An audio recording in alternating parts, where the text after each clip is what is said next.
A quem serve o presidente da Câmara, Hugo Motta? Essa é a pergunta do milhão. Povo abençoado do Brasil, eu vou fazer uma denúncia gravíssima contra o presidente da Câmara, Hugo Motta. Por favor, espalhem esse vídeo o maior número possível de vezes. Mas antes, preste atenção. Ele falou que é contra a urgência do projeto da anistia porque isso tensiona os poderes da República. Mentiroso. O projeto da anistia pertence ao Congresso Nacional, não pertence ao STF, nem a Lula e seu governo. Ele está enganando o povo brasileiro. Agora vem a denúncia gravíssima. Preste atenção a isso, gente, ao absurdo. Hugo Motta acaba de pautar a urgência de 4 projetos do Judiciário sem a assinatura dos líderes e que não tinha pedido de urgência.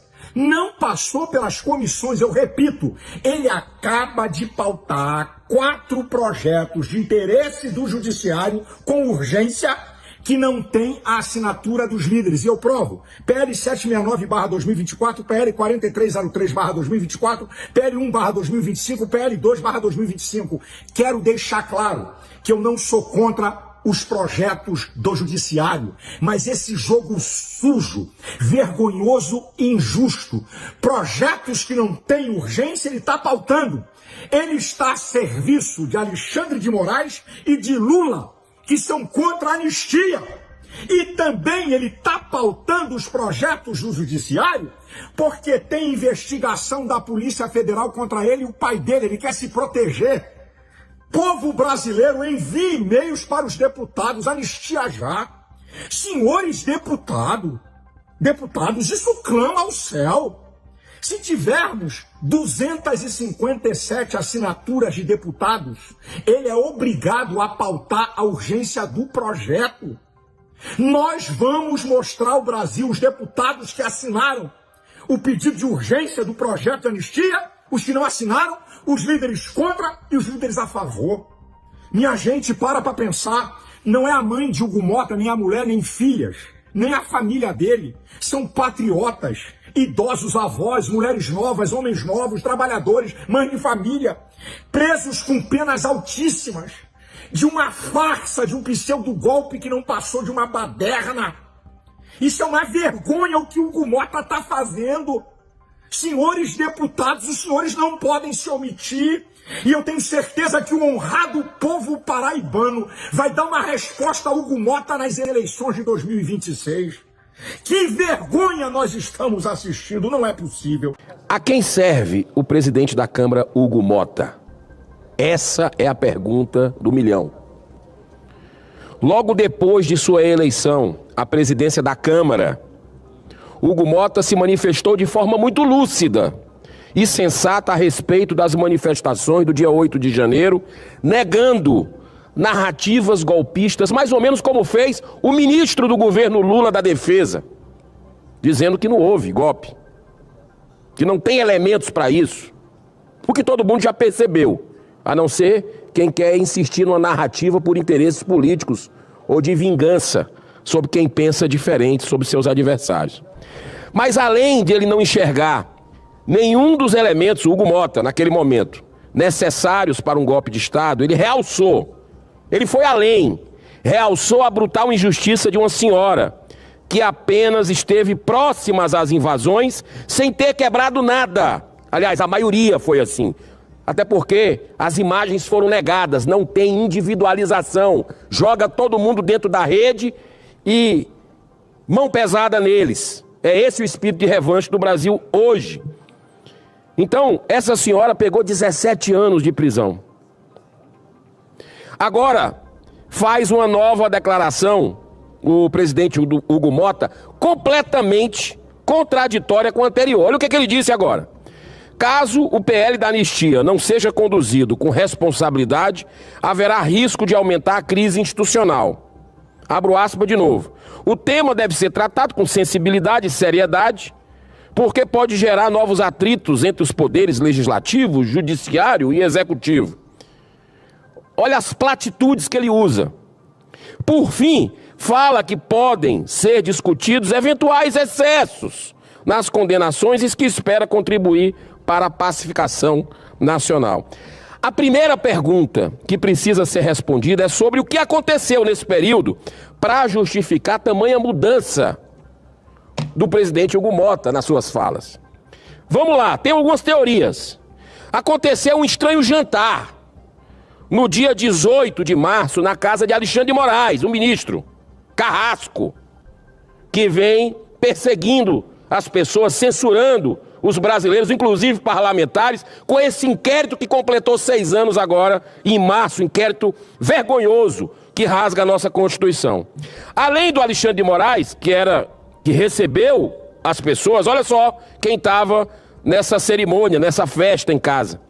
Hugo Mota, Davi Alcolumbre, o vice-presidente da República, Geraldo Alckmin, o procurador-geral da República, Paulo Gonet, e 7 dos 11 ministros do Supremo. Esse é o Brasil da separação entre os poderes inexistentes. Esse é o Brasil. A gente precisa entender para ver, talvez, a mudança de discurso do Hugo Mota sobre a anistia. E é justamente um jantar desse tipo, com aparência de mera confraternização, que ajuda a explicar o nível de interferência e de ação política de magistrados que deveriam se ater exclusivamente à sua responsabilidade, aos autos, como guardiões da Constituição, preservando a independência e a autonomia entre os poderes da República. Como Hugo Mota encerrou sua declaração, destacando a necessidade de pacificação do país, é sempre bom lembrar que os 21 anos da longa ditadura militar só foram encerrados depois que o Congresso Nacional aprovou, em 1979, a anistia ampla, geral e irrestrita, com o objetivo alcançado da pacificação.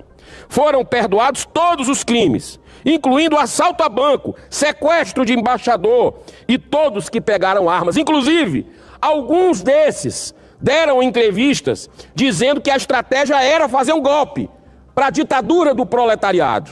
Olha que loucura o que a gente está vendo aqui. Mas quando muda de camisa, quando muda de ideologia, aí querem acabar, dizimar essas pessoas.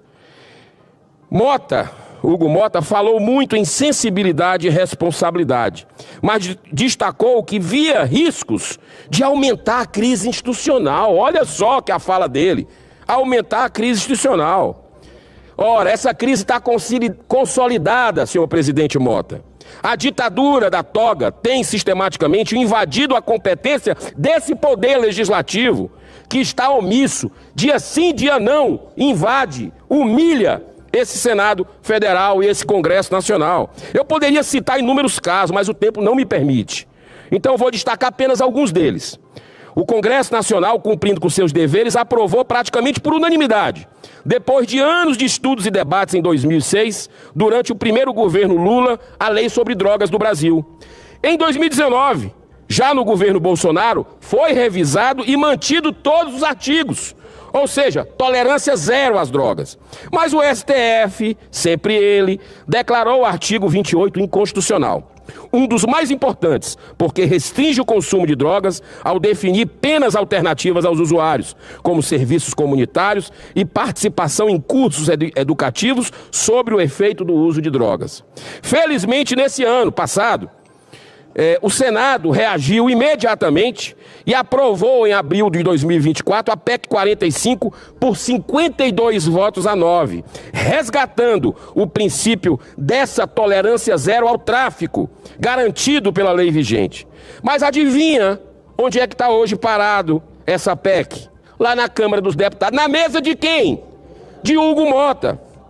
Com isso, prevalece a vontade do Todo-Poderoso, da Corte Suprema desse país. E a violência causada pelo crime organizado só faz aumentar, destruindo vidas e famílias inteiras sendo devastadas. Então, crise institucional?